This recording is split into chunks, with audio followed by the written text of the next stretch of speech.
Okay, quickly getting in Major Mohammed Ali Shah on the broadcast with me. What do you make of these appeals, these petitions? You know, there has been a campaign that has been driven by the Yogi Adityanath government in Mathura in wake of these elections that are taking place to rebuild the temples that had been demolished, that had been destroyed. Now, something similar that has been raked up in the heart of Delhi, in Mehrauli, these 27 temples that had been demolished back in the day by the invaders, by the Mughal rulers, by the Delhi Sultanate. How do we build a narrative in that direction? Now, you know, you have streets that are being renamed. There is the Central Vista that is coming up. We have railway stations that are being renamed from, you know, Muslim names to Hindu names. Where do we, you know, draw the line? Where do we actually stop at bringing about these changes? Or do you think this is, like Utpal Kaul said, that, you know, our heritage also needs to be developed, evolved in wake of getting rid of the invasion, getting rid of the colonization that India and Indians have faced over centuries together? Megha, you know, I strongly believe that I am a Muslim, and only when I respect and give the due to other faiths will everybody else respect my religion and my faith as well. So I am more or less on the same page. Yes, what Justice Neha Sharma had said last year in November, that yes, if we agree that history, what happened in history was wrong, but that is what conquerors do actually. That is what they do. It is all jiski lati uski bhais. They flex their muscles and they had the power to do it, so they did it. Fine. But two wrongs do not make a right. In War and Peace, this book by Leo Tolstoy, in chapter 3, paragraph 2, line 2, Leo Tolstoy clearly says, being peaceful is better than being right.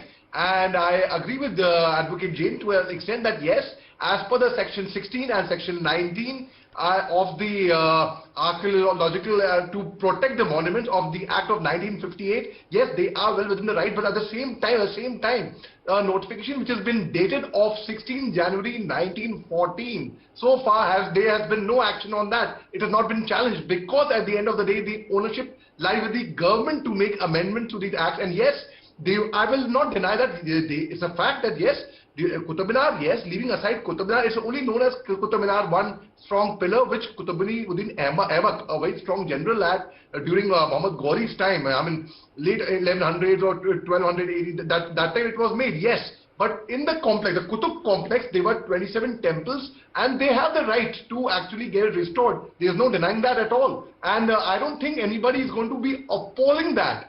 The Qutub Minar can be left aside where it is and respectfully, and the other 27 temples can be, which were there in the history. But now when you talk of development, well, let us not just be a name changer, let's be a game changer. Let's not dwell in the past that, you know, this is what happened. Let's look at the present and the future. And they are most welcome. And yes, I don't think any sensible person in the sanity is going to actually challenge that. Why should anyone actually do it? And let us not be divided over petty issues, and let us stand together as Indians and bring in peace, harmony, and amicably come to a conclusion where I'm sure, I have full faith in the country's judiciary. I'm sure the country's judiciary will give out a ruling which would be amicable, respectfully in everyone's favor, Megha.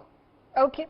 Sriram Nair, he is a VHP spokesperson. Well, I was listening to Major Mohammed while he was talking about Leo Tolstoy and and what he said about peace. Much before Leo Tolstoy, Bhagwan Krishna in Bhagavad Gita, or even in a conversation with Arjuna, he had said that even if you have to give everything, सब कुछ देने के बाद भी अगर शांति मिलती है तो शांति सस्ती है. So all this Leo Tolstoy is around the Western authors, they came much later. Peace was advised in Bhagavad Gita by Lord Krishna much before that. But at the same time, the same Bhagwan Krishna taught that, you know, what is dharma and what is adharma. Fight for dharma. So we are here to fight for dharma. Every seventh person walking on this planet is a Hindu. So we are a strong civilization. We have survived because we were great. And others like Mr. Mohammed, whose ancestors who succumbed and converted due to this invaders rule, it is their mistake. or the exporter who minds to... Megha, I need to come in for 30 seconds. I quickly like to wrap up this discussion and finally get the point from Major Mohammed Ali Shah. Yes, Ali, if you could, shed more light into your perspective to this discussion. Sure, Megha.